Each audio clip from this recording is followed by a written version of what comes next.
How many of them do you think there will be? How many? What are we talking about here?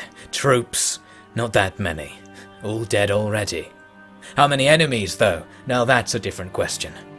Could be 100,000 if you look all the way up the coast there. That doesn't fill me with confidence. People may not be so cheerful about a victory against a dozen old men and 1,000 children. They're not going to add our names to the ark below the Magisters and the Old Guard, are they? They'll add mine. This empire'd be dead without me. Can you prove it? Before I was around, our border was violated daily. Now it's never. Simple trick that not many people seem to have got their heads around, my boy. Kill your enemies. That's all you really have to do. It's just a little hard to make a profit of it, that's all. We're here to make Rome invincible. Time for profit already passed. Sorry you were late to the proceedings. And you aren't prepared to help me. I'll dress the damn women in armor and sharpen your sword, shall I? To get glory in battle, you have to make it yourself. And if you can't, then at least keep quiet while we get the chores done.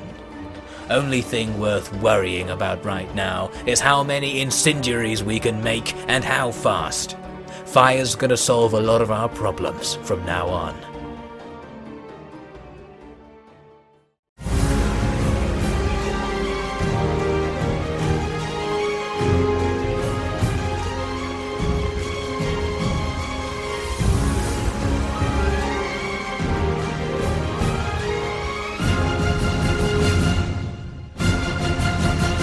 Hello and welcome back to Fields of Mars. Previously, we were attacking Ptolemais with just navies and managed to have a nice exploit battle where we captured the city, denying the Garamantians one of their main settlements.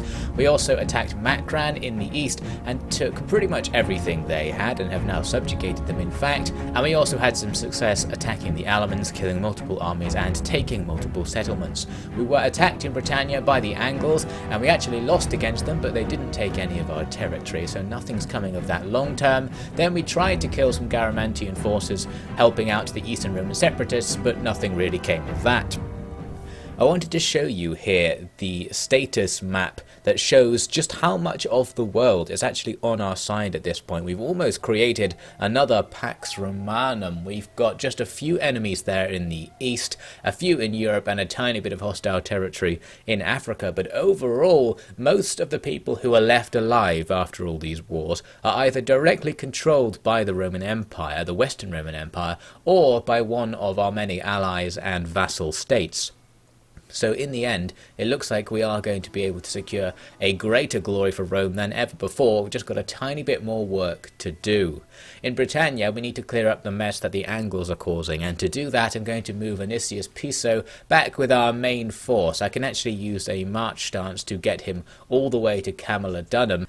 That will prevent the Angles from sacking it again. They've already sacked it twice and it's in a very bad state as a result. But now that I've done that, they actually just run away. They even break their siege up at Aboracum. It seems they're just giving up on attacking Britannia now that they realise we are going to bother defending it. The Garamantians go for a siege at Ptolemais. Not too much I can do there since I only have fleets in the area, but hopefully those fleets can hold the city if the enemy were to attack. So now we're going to move Piso back to the mainland since the Angles are over here now, so we need to defend our new front line against them, and of course defend against the Alemanns, who so far haven't really been putting up all that much of a fight. We still haven't seen the infamous 10 stacks from them coming to attack us. And in fact their capital is very lightly guarded. They've only got about 6 or so units in the garrison, no army defending it, and we can't see any army nearby with our little spy there. So what I'm going to do is move Vitellus to go and make an attack, and indeed that's a very nice balance bar indeed. We don't have siege weapons right now, so I need to start building ladders, but I can also move up some reinforcements just to make things extra one-sided for us and defend against any potential counter-attacks once this is all over. Now I actually can take it this turn because, as I'm looking to see here, there is a mercenary onager available, so all I need to do is swap out one of our generic spear units for that onager, and that will allow us to auto-resolve this assault. And with the balance bar so far in our favour, that's going to be a free victory. So that is the capital of the Alemanni kingdom, very easily captured. This is going to strike a very decisive blow in this war, especially because this was an extremely valuable settlement settlement. It made something like 5,000 a turn because it has this gemstone mine, plus because it's an enemy AI capital, their cheat money is added to the income of their capital, so you can see how much they're getting. Anyway, I end up occupying the place to try and get some of this money for myself. I'm not necessarily interested in taking Germania, but we'll just hold it for now. I noticed, though, there are 2 Alemanni armies down to the southeast, and I thought what might be happening here is the reason we haven't seen all their armies is they're actually sneaking around to the east and the south to attack the parts of our empire that aren't really defended. That would be an okay move, but they are losing all of their territory to do it, so I'm actually willing to allow them to do it if that is their plan. We'll just carry on. Meanwhile, back in the east, on the very edge of the map, we're just going to wipe out all possible opposition using Septimus the Younger and Costa. These garrisons aren't very hard to kill, so we can just come and take them down for pretty much free. And now we're just going to raise these settlements. We're going to use Costa's favourite strategy for defence, and that is to make sure that there is nobody beyond the border. That way, you're guaranteed to not be attacked. I guess it will work. So we've got a few more people to kill to make sure we're completely secure in that regard, but plenty of time to do it, and they're unlikely to be able to stop us at this point. Not much action from the Alemanns. The Angles seem to be running away during their turn, so that's good news. It seems they really have just given up on attacking us now, which is handy since I've given up on defending as well. Now the Garamantians come for a sneaky attack. They could have done this for pretty much the whole campaign, and they never really did. But finally, they're going to make a naval invasion up into our core territory, attacking Syracuse. Unfortunately for them, their navy's half dead. I guess they've been fighting the Western Roman Empire, so it's probably not strong enough to take their settlement, especially because we can use a few tricks in a manual defense to make this go very much in our favor. There were many voices among my pagan peers that called for me to tear down the heart of the Alemanni kingdom. I needed only say the word, and our enemies would be punished in such a brutal fashion that no smith would even dare forge a spear for centuries to come. That power I turned down. Instead, I took up a far more valuable cause: mercy. These people are heathens, we know this much. Cause for death, perhaps, but so many of the people I serve, the people who pay for my bread, are heathens also, or indeed worse. It is not extermination that the Lord needs, but reconciliation. If the fighting ends, his voice will finally be heard above the shouting of all these pagan exceptionalists. The mission will be more difficult than ever before, but with any luck, we can be civil about it. All we need to do in this defense is first let the enemy land all of their naval units so that they're much worse, and so much of their fleet consisted of siege ships that, as you can see here, many of their naval units are now just guys with knives who can't do very much against us. I'm killing a few of them early on with my cav just for fun, and probably taking tons of damage to my own towers there. But anyway, you can see I've got the majority of my army right outside the settlement. We'll just let the enemy land. It doesn't matter if they capture the settlement. It just gives you a small morale debuff, but that's not going to matter considering the advantage we have overall. So eventually some of their units are going to manage to find our troops out here, and we're going to bombard them with heavy arrows and with darts to make sure we can kill the units that might actually pose a tiny bit of a threat, like these heavy marines. They're just going to go right down, and a lot of their units were already damaged, as we saw, so it doesn't take all that much to just wipe them out. There goes one unit, here come loads more following behind, and they're going to face a pretty similar fate. We'll run out of darts eventually, but before then multiple enemy units are going right down. The balance bar says we've already won effectively at this point. All that's really left is to move forwards and engage these guys and finish them off. And the enemy were also exhausted from the fact they had to run across the map to get to us. So even fights like this one, where I'm sending in our medium infantry against their heavy stuff, they're probably going to be absolutely fine there. So we'll just let them grind away for a little bit, and I think I was able to massively outflank them on my left because the enemy didn't attack over there very much, and effectively everything just started routing as we came into melee contact with it because they were already losing the battle by this point. So there you go, that battle was over very quickly.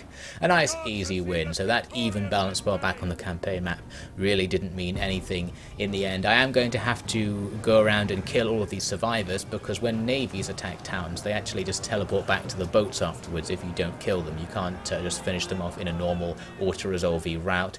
So we'll just kill loads to make sure the damage is high, and there we go. A nice cheeky heroic victory, virtually no losses, and virtually the entire enemy side is now gone. Just 3 ships left with a few crew to man them, and we'll sell some captives to get some money off this whole affair as well. The Garamantians now very weakened and embarrassed by all of that. Now back to the Alemanni front line. I want to take Colonia Agrippina, which is a particularly significant point to take because I think this is the old frontier of the Roman Empire. So once we have this, we'll actually have all of Rome stuff in this area back under Roman control. I think, anyway, with the possible exception of some of the things near the Alps that I'm not so interested in anyway. And I also took Augusta Trevorum, by the way. I don't think I actually put that in the video. We just auto-resolved and took it previously. So now Eutropius can move on with the main force to support the attack on Colonia Agrippina. There is also an Alemanni army just there, but I'm going to try and ignore it because it's not actually in reinforcement range of the settlement. So we can just auto-resolve this super easy. Just another mistake in a long run of mistakes from the Alemanns really at this point. So we will be occupying this place as I said, and this is going to be the end of my plans at least to keep conquering the Alemanns. From this point on, the rest of their territory is all just optional. I'd rather just end the wars if we can, so we can bring everything to a close here and just not have to worry too much about the border. They're now so weak that they won't be able to put together any kind of big invasions to attack us in the future like they used to. I'm not even going to bother fighting that army just there. I'm just going to keep our 2 forces together. Maybe next turn we can gang up on them and we'll just see what they do. So far the Alemanns have just been doing nothing with most of their armies. They've got this army right behind our lines that's been doing nothing for a while as well. I was somewhat worried about it and thought I might move out from Rotomagus to go and attack it. Rotomagus is pretty safe from being attacked itself. The Angles can't reach it right now. But then I thought, well, these guys can't really do much to us down there. They'll have to go through this gigantic garrison if they want to achieve anything, and I doubt they'd actually be able to do that. So I'd rather keep my forces near the front line where they might be a bit more useful. And even better, I want to get peace with the Alemanns. That's kind of what we need right now. There's no particular purpose to finishing them off. If we can just end things and perhaps even make them our ally or puppet, that would indeed be the end of that. They're not willing to go with it, so we're going to continue our attacks to put the pressure on even further. I'm taking the next settlement in Germania as part of Vitalis' little project to just randomly conquer this province. I could liberate something, which probably would be the better option, but I'm going to do this for Vitalis' sake. We'll just hold it for now. There is one more region that is desolate, so we could build it up to complete the province completely, but that will be something for the future. We need to keep our forces on the front line for now. Noting here that the Angles and the Alemanns together are all kind of to our north now, so we can start concentrating our forces offensively on them quite easily there. Meanwhile, of course, very far away, a rampage is continuing over on the edge of the map. We're just going to attack Dagestan. Costa creeping up into this siege. They've got a full stack inside, but it's mostly trash spears, so the balance bars only very slightly in their favour, even with the walls to help them out as well. But we can throw in Septimus the Younger to make sure that's going to be in our favour. I could have actually auto-resolved this right here, right now, but for whatever reason I forgot. I got distracted by looking up here. There's one more faction, I think they're called the Afragids or something like that. And I was wondering what their thoughts on me are. They seem to be hostile towards me, and I was willing to let them live if they would agree to be my puppet state or something like that. Unfortunately, not even non-aggression was good enough for them. They didn't even want to guarantee they weren't going to attack us, so we probably are going to have to finish them off. Now jumping over to Verus. He has completed his official Praetorian army, now with the most elite troops we have available to us, and some Praetorian Cav and Praetorian Lancers, some special Cav units to play with as well. His mission is going to be to walk to Rome. He wants to reinforce the monarchical powers of the Magister Militum and not have any orders be coming from the Senate, get rid of all those pesky Senate armies, and make this thing effectively a proper empire again, which is what the people want according to our tech tree at the very least. Now back on the front lines, we're in the next turn, and the Alemanns once again haven't really done very much, but it seems like they might be thinking they're going to come back to Ubersis. You can see there are a couple of armies down there to the right, and they probably would be able to take it back right away if they made that move. Since I don't want to lose Ubersis, it's quite valuable to us right now, certainly more valuable than this place we just took. We can do a tactic that I don't think I've actually done so far in this campaign. That is to use the abandon mechanic. This is effectively something where you move all of the population from one settlement into the rest of your empire and get an immigration penalty. And it's for some reason is combined with the raising mechanic. So when you do this, it automatically like self-raises the settlement that you're abandoning. It doesn't just leave it empty or neutral or anything like that. So it's a little bit strange, but it will allow us to more effectively defend our territory and make some money at the same time. It is my delight to inform the people of this great land that the Senate will guarantee the safety and rights to citizenship of any man, woman, or youth who chooses to accompany our troops west to greener pastures. At the same time, we regret to announce that your homes must be rendered uninhabitable to any remaining Germanic rebels who might come across them. I hope that this decision and this process will all be easy and simple. Unlike with the Alemanni kings, as Romans you will have the right to vote for your leaders in the most august Senate, which you will find to be very liberating and intellectually stimulating without doubt. As their foremost representative, I will endeavour to earn your pledge of loyalty and erase any hint of regret you might hold. That Alemanni army was defeated without any trouble, and now our two main armies here will move deeper into Alemanni territory, the last bits of it really, to see what damage we can do in the next turn, just setting up for an attack there. Now back over to Dagestan, the forgotten siege. I came back here to finally just auto-resolve this. I thought I might actually fight it, but the balance passed so far in our favour I thought no, that would be a waste of time. But then again, we did actually take some substantial losses there, some definitely non-negligible losses. At least we've done the work, taken out an army and a garrison army there. Now we get to decide what to do with the settlement. There's a tiny bit of temptation to subjugate so we can replenish our forces, but that is not what we're here for. Down they go. We will destroy the settlement and burn the surrounding countryside so that we can be relatively sure that we're going to have no more problems coming at us from this region of the map. With that done, our two heroes will just continue north to make sure that the lands even beyond that won't be a problem. Now at Ptolemais, I'm bringing over an additional fleet, so I've got all of our naval strength now at Ptolemais. And what I can actually do here is make the garrison attack the sieging force and they'll just run away because all of these fleets will count as reinforcing, and we probably get enough on the balance bar now to easily challenge that army. So we've got our defence going there effectively. Now we've got an Alemanni army moving back north through Gaul. We'll probably chase after that later. That's the army we're just ignoring. Their armies on the front line seem to be running past us though. They're going around Ubersis, not what I expected. And that's actually a pretty good move because now they're going to threaten all of our undefended settlements. Here I had to make a decision when the Egyptian Romans decided to attack the Roman separatists for some reason. The Egyptians are my allies and the separatists are my puppet state, so I'm obliged to join on both sides. I'm going to have to choose. I can choose neither and lose both relationships if I want, but I wanted to keep one of them if I could.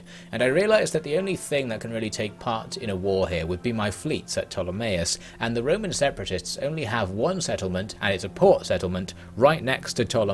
So really, the indicators were that I should go with Egypt in this case, because I could actually beat the separatists and take their territory, or at least let Egypt take it to consolidate the area and make the politics a little bit less complicated. The separatists immediately ask for a peace treaty and are willing to pay for it. That's nice of them, and I might take them up on that later on if nothing comes of this, but for now we'll keep the war going just to see if we can get something from them as it goes on.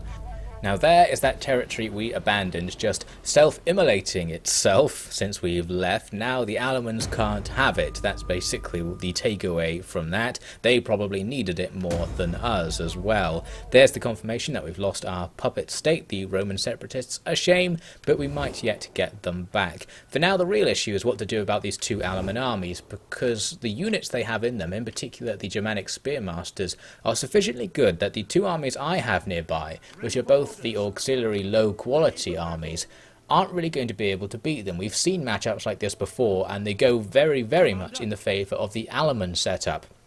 So what we need to do is come up with a plan to not fight them, and I decided to try this. We're going to abandon Ubersis as well. This may or may not actually work, and it doesn't necessarily matter. The point here is that we can run back to our Roman settlements and defend them, and the Alemanni, now able to take Ubersis because it has nothing in it, may go for it, and if they don't, Ubersis will be destroyed, so they can never go for it. So kind of whatever happens here, we might get at least a partial win, even if they do attack and take one of the settlements I've just moved to try and defend. So we'll just see how that goes. We're essentially buying time to get our main forces here down to deal with the Alemanni armies, although right now they're currently bogged down in their own little projects.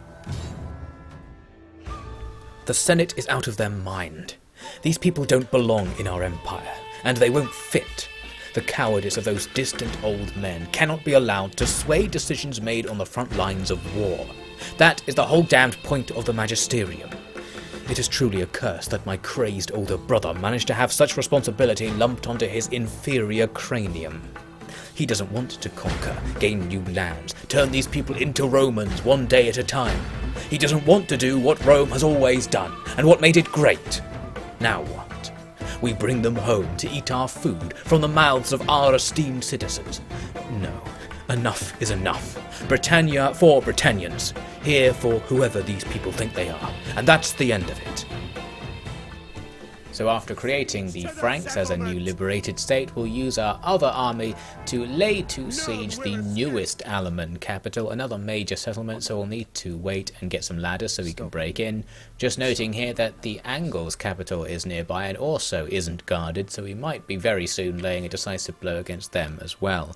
Now as for these separatists, we can see their main army is currently in the docks in their settlement. So that's a pretty nice place for them to be, since attacking the settlement will also double up for stopping their army going around and doing something hostile to us elsewhere, such as attacking Alexandria, which it very easily could. So we need to get over there as soon as possible and start a blockade. First I have to break that siege again. I guess that's just going to keep happening. I'm going to take 2 of the 3 fleets over, leaving the 3rd one to defend against the Garamantians, and these 2 fleets will start this blockade against the separatists.